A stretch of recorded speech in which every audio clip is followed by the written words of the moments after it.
Good morning. Welcome in to another episode of Good Morning NASDAQ. I'm your host, Dom Ash Mateo with CloverTrading.io. Welcome to the Clover Trading YouTube channel where we post videos every single week, long form content, as well as we like to go live just like this every single morning that the market is open, 8:45 a.m. Monday, Tuesday, Thursday, Friday. Wednesdays we do a live trading with all the Clovers at 9:15 a.m. We got Joseph in the chat, Thomas in the chat, reminding you all to hit that like button on a Monday morning. Wayne, Jack in the room. Wonderful to see you guys. Please congregate over there in the YouTube chat. Let us know how you're doing on the month, how you're doing this week, what you did over the weekend. Ask us any questions towards the end of the show once we get done with the gappers. We'd love to answer a few of those for you guys. I'd like to welcome in Mr. Michael Hudson coming in from the West Coast. How are we doing on this dark morning? Good morning. It's a little cold over here in this house that I'm in, but I'm feeling fine. You already got a Starbucks at 5:45 a.m.? Yeah, I have to. They're open that early? Some, not all. Some, not all. You've heard it Yeah. here first, folks. All right, it is the 8th day of April 2024. Time is a flying. Before we know it, it will be summer, which is exciting. Golfing, boating, fishing. It's an eclipse day, correct? Correct. That's what I've heard. Coming right through Michigan. Okay. What? I said K. Do you have it? Do we have? I thought the whole world had it. Isn't it like only in certain areas do you actually get darkness? We don't get darkness in LA, no. But I'm going to Palm Springs tonight, Tonight? so maybe. Yeah. Won't it be at like, oh, I guess a different. Look, I don't know what time the eclipse is happening. Can we start there? What Yeah, time is it I happening? think it's happening like 3 o'clock for me. In the afternoon? Yeah, That's scary. it'll be interesting. I'll watch it. Okay. Okay. Maybe I'll see Oh, it. I'm gonna see it. Well, I'm gonna see nothing. I guess it'll be dark. I just learned about it on Sunday. That's how out of touch I am with social media. I'm just learning Alrighty. about it. I'm just learning about it right now. Oh, okay. Yeah. See, we're not out of the loop. All right. Welcome in. Welcome in. Make sure you hit that thumbs up button. It's all that we ask. That half of you hit it every single morning. It's not that big of a deal. If you see the number a little low, give it a little love. Like it. Make sure that you are subscribed right here to the channel as well. Like I said, we post videos every single week. We're live all the time. You're not going to want to miss any of it. People are starting to throw in the times for it. 2 p.m. in New York, 1:07 in Chicago. Alrighty, alrighty. What's the gappers looking like this morning? We got any good ones, Huddy? We have a few that are up, but I would not consider them good. Okay, well, we're still going to talk about them one way or the other, so I say we get right into it. Let's head on over to the scanner and see what we got. We have Oh, some good ones. AUUD up 120% on the day. We got a couple others up over 50%. UCAR, LGVN, WTO, some oldies in there. Let's start with the biggest one of the day, AUUD. A little bottom bouncer. Repping a 2.05 million flow Audia is a Audia software application company. They have any news? 51 minutes ago, they announced the issuance of Core AI patents. So they are. Let's see if there's anything else about AI. They did a stock split a month ago.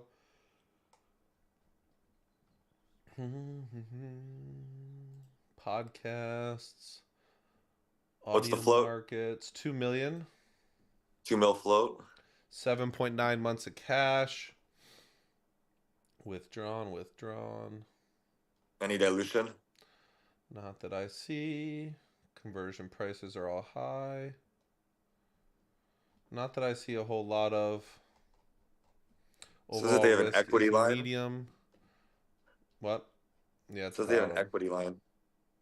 There it is. Yeah, what does that mean to you? Says that there's 800,000 left, so they can probably sell like 300,000 shares, maybe. That's kind of what it means to me. Could be right, could be wrong.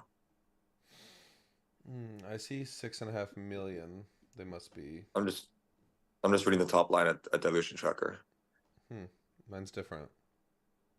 Mine says 1.3 million shares issued, 800K remaining. Oh, shares. So 800,000. Okay. Yeah, not what mine It says says. Okay. That's weird. Kind of scary. I see at the bottom it is a different number. I do see that. Okay. Any takeaways there that you need to note? I Potential, a mean, little bit of dilution. the reason I asked about dilution, it doesn't really change how I'm going to approach it, but it just makes me a little bit more confident to say that again, like a lot of the small cap rigmarole is to find the hot theme, know what's pushing stocks, and then create press releases around that. And most of the time, these aren't like going to be the best companies in the world. Um, Now, with the last couple AI PRs that we've seen, IBIO, CXAI, they had good day ones. That they did. But it's still kind of tough to ever say that because with how much this is gapping up and with any presence of dilution, you don't know if their game is just to get you interested by market open and then dump stock on you and take advantage of the liquidity, which, again, I'm not always right, but that is what I go into most market mornings thinking, especially when I see, um, this kind of stuff in small cap. Yeah, taking a look at the daily chart here. I like to get an understanding based off of volume on the daily chart of what does the stock do on days it gets volume. So you can see most of the time when the stock's just trending, doing a whole lot of nothing towards the bottom here, you can see there's not a lot of big candles in terms of volume. We have a few, 1, 2, 3, 4 in recent memory here. And I like to go through, take a look at those and see what the stocks did on that day. Looks like a gap and crap in 2023, about a year ago. One day it did gap up and then run. All these numbers are a little inflated because, like I said, they just did a reverse split recently. So these numbers are a lot bigger than they were at the time. And then most recently here, we've had, a spike all the way up towards the $12 area and then close right back where it came from. Wasn't a big gap, but was a run on very, very light volume. And then if I dig into that reverse split and see what day it was, I'm sure when all this volume started coming in is when it happened. Click on this. One for 25. Tuesday, February 27th. January, February, where are you? So back in here. And since then, pretty much been drifting from the fours all the way down to as low as 150 yesterday. So you kind of have, can't remember off the top of my head, a few of the recent ones that kind of have this reverse split pump where they reverse split. Some time goes by and then they put out a PR, in this case, an AI PR, and they bounce the stock. And now this one already up almost 150% on the day into that $4 area so far. How do you gauge these charts, Huddy, when you see a little bit of daily chart history, inflated numbers due to the reverse split? I know you probably just look at it as another stat, but what does your trading mind think? I mean, it really just depends on like overhead resistance and volume, right? Like, is it still significant? Like you have something like XXII from Friday, which is kind of that situation where you have a reverse split, 3 days of fade, and then a PR and trade 72 million shares and spikes 150% intraday. But again, like XXII is spiking 150% intraday. It's not gapping up 150%. So there's a huge difference there with how I think the play is going to end. This one, I think there's overhead. I think there's recent histories of failure. I think it's part of a pump and dump scheme. Looks like one and dones in the past, failure to hold gains, really. So I think it's a long-term downtrending stock, and I think it's going to go back to downtrending regardless of the information that you provided. Yeah, for me, these recent reverse splits, anything really this low float, 2 mils kind of on the borderline between really small and just small. I tend to just avoid because I think they can become headaches. It's nice to see big gappers on a Monday. The overall market looked like it was up a little bit this morning. So kind of the temperature we generally take. I know, how do I normally ask you this? Starting the week off with a decently high gapper, 150%.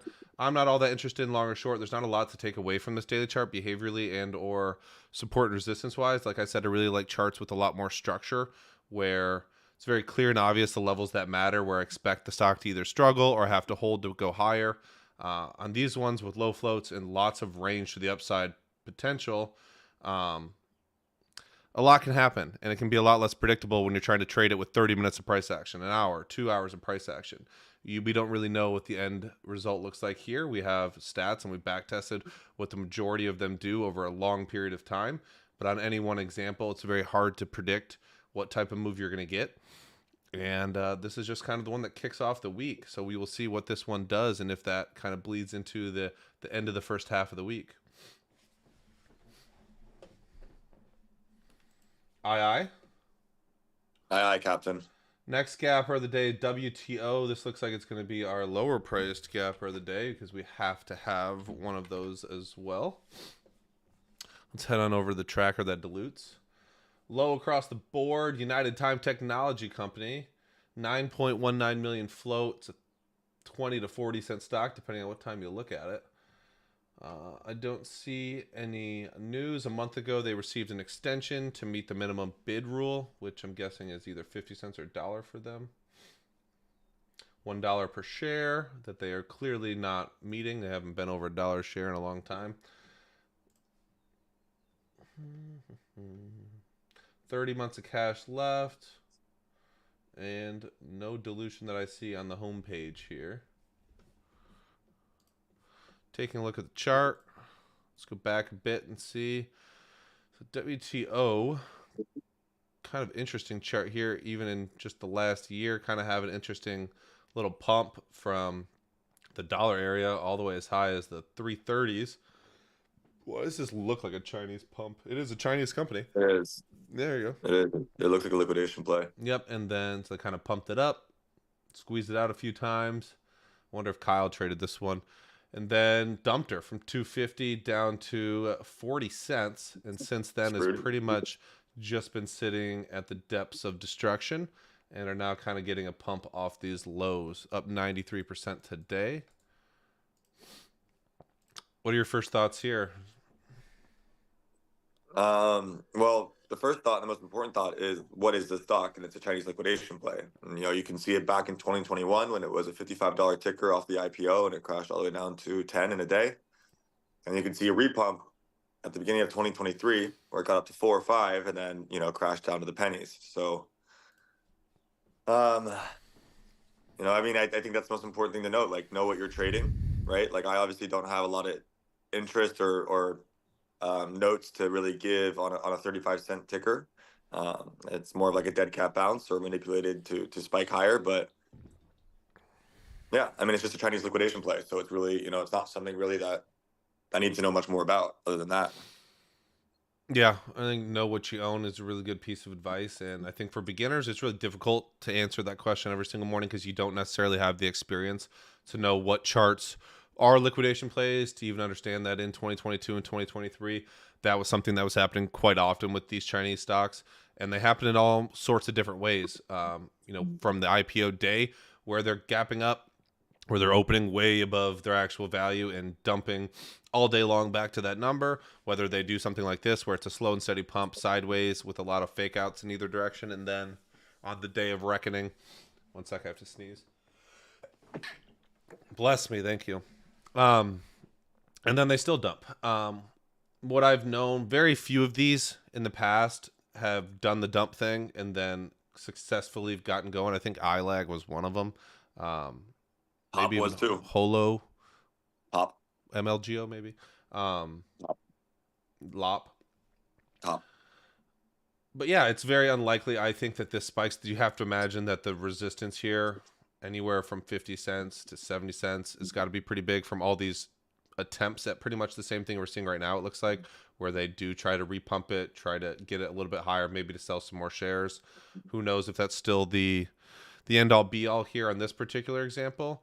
But from a long perspective, you will find me very far away from these type of stocks because they are generally inherently more sketchy, going to run into a lot more issues in terms of actually running. I think you have to trap quite a lot of intraday shorts to get these type of plays moving. 9 mil floats, not the smallest thing in the world, but a pretty cheap stock. Wouldn't be surprised to see this back where it came from at the end of the day. Only up 83% right now. We'll see where it's at the open. But this type of stock on post destruction, don't really interest me all that much.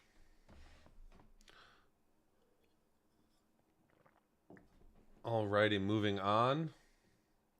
Now we start to get towards the more poopy gappers. Doesn't mean that they can't run. It's just we really want to look at for these stocks that are going to have the most interest of short sellers, the most interest in the chasey longs who see a crazy flashy light and just are attracted to it and want to click buy out of the open even though it's up 150%. Those are the ones You know what's interesting about what you just said? Huh. And this is just a hypothesis or a thesis, or maybe just my framework. So don't take this and run with it. But I would say your poopy versions of gappers, the ones that you said can still run, I would say the less I don't know for sure, but my theory would be the less the gap up, the more ability to run intraday wise. The bigger the gap up, the more attractive the gap up, the worse odds it is to even run any higher intraday wise. I would agree with that. So poopy gapper might not actually be poopy gapper. It's just not as fun to talk about, right? Not as much fun to talk about. And I also think the quantity of tickers in the 10 to 50% range on any given day is so dramatic and so big that actually finding the ones that are actually going to get volume and actually run are quite difficult, versus it's probably easier to find an edge on the stocks gapping 100% up on the day, even if it's from a long perspective, because you know the volume's there, you know the catalyst is there, you know the eyes are there, and maybe all of those things lends a helping hand to finding an edge, versus the ones that actually can run in that 20, 30, 40% range. Who knows at the open if there's any interest whatsoever in them. But those are, generally speaking, especially in the last month or so, the ones that have had the biggest moves. That's where the random daily charts come, where 3 days later we're like, oh, look at this one. It's a perfect first red day situation after 3 days of run, but it was never on our Good Morning NASDAQ scan where it was an insane, crazy gap. The next one on the list is UCAR. ICAR. Okay. Huh? Is it okay? I've seen this one in the past. Yeah. It's a common what do they call it? Common denier, common culprit, common repeat offender. Chinese company, 1.96 million float. 3 hours ago, they are launching commercial operation for its EV battery swapping system. 10 days ago, they announced a 1-for-100 share consolidation. So another recent reverse split. 181 months of cash left. It's pretty much the same situation here that we saw on the first stock of the day. And this reverse split is huge. It's very difficult to even pay attention to the rest of the daily chart because of how big the numbers get. Just a words of wisdom here. If you see a stock in small cap land that went to 7,000, be a little weary. Dig in a little bit, see when the reverse split was, because it's very unlikely that the stock went to 7,000. I remember seeing that as a beginner and being like, what am I looking at right now? But then you learn, you gain experience. Pretty much only go off the 50-day chart here. What does dilution tracker say about this one? Because it looks like they've been busy. All of 2023, very busy diluting their stock. It looks like, at least. Yeah, there's some comments from them that say the outstanding share is 191 million as of February 13. That clearly is different than what it's showing now at 2.4 million, which is 1 for 100. 1 for 100. When was that? 10 days ago. So relatively recent. It's experiencing a death spiral warrant exercise from Series B warrants. That was in January of 2024. So they got the float really high from diluting for a while, and then they reverse split to get the share count lower. Death spiral, you say? That's what they said, death spiral. It's a strong word. Yeah. What are your first thoughts here? Death spiral. What are your second thoughts here? Second thoughts are, the best thing to learn from this are about the alternate cashless exercise price on these Series B warrants. Not something I've really looked into, but that's a good term to Google to understand what is going on here. That's a very dilutive deal. They don't have that many warrants left outstanding, but I think they can probably get more. Something to look into. but we don't have the time to do that right now. But that alternate cashless price protection clause is what's causing the death spiral, and that's a good term to know within dilution because it is the same thing that was going on with what was it? Bets. Bets had one of those. Is it basically saying that when this is that the exercise price being 0, Yeah, so they can just do it all day long? yeah, they can. But I mean, it depends how many shares they have left, right? After the reverse split, there's not necessarily. It says 346,000, so have they sold it all? Maybe. Are they getting more? Is there another triage? Is there ways for them to receive more shares, or is this even accurate? Right? Dilution tracker's not always up to date, so or accurate. So you have to kind of look into it and make sure what you're reading is correct. But the fact that it is a cashless exercise price, that part is correct. And then how much you want to read into it is how much edge you'll probably find. Yeah, 1.96 million float now. Already pretty rangy from $5 up to as high as 10 this morning. Kind of mid range right now. Doing decent volume for that low of a float. Even that spike in the morning is sketch 5 to 10. Yeah, I can't see it on E-Trade, but It's just 3 candles. is it? Okay. Yeah, low float. I'm not putting too much stock in resistance here, but there is some at 12.4. It's kind of a very similar approach for me as AUUD, whereas I just really want nothing to do with it. The gap's 60%, so it's not like it's going to be attacked too heavily, I don't think, from short sellers. We'll see where it opens here in 21 minutes. Could be a lot higher. I think low floats interest a lot of long bias traders just because of how much range to the upside, that how much potential there really is. But for me, edge-wise here, nada. I don't have any. So I would probably be avoiding most of the gappers this morning. We pretty much have 2 recent reverse splits and a Chinese pump. So not the greatest selection from. You're always avoiding the gappers this morning. Oh, yeah, but there are ones that I actually will put on watch list if they're gapping into prior resistance at like 50 to 80% that aren't crazy overextended already, but actually have structure on the daily chart. These ones that there's a lot going on in the fundamentals, a lot going on with, share structure and low floats and ex-China pumps. They're just easy, very easy for me to avoid them. Before I had like a lot of data on gappers, I would probably put UCAR on a watch list for me to go short because I do like that it has toxic dilution, and I think that's a huge bearish flag that it's been reverse split time and time again. But again, over the years, I've also learned like low floats can do you wrong no matter what the dilution is, and you really have to understand it. Especially again, if there's only 300,000 shares outstanding or in their dilution, then like that's not that big of a wall to break if like 1 million or 2 million or 3 million shares comes in off market open. So now I do less of that. But at one point, UCAR I'd be very bearish on. Okay. Let's see if we have any tickers people are talking about. Over in the YouTube chat, another friendly reminder to hit that thumbs up button for us. 120 of you watching. Let's get that number up to 60. Just need 8 of you to donate your time. The strengths. What is the max locate fee you'd pay for a stock based on its price? Any rule of thumb for that? It really depends on like your risk reward and what you think you can make from the stock, because then I think it becomes really easy to relate. Like, if I think I'm going to make multiple dollars a share and it's a 10 cent locate, like I'm not necessarily shying away from 10 cents, right? Because I think the reward is way worth it. But if it's like a cheaper stock and that's the case, well, then it's a big percentage of the gains. So it starts to become not worth it. So I think like Kyle, for instance, does like, I think 2 or 4%, somewhere in there is kind of like where he starts to get a little annoyed. I'll go as high as 10% in some circumstances. And that's when I start to say, whoa, and then anything over 10%, I'd be kind of like, definitely no.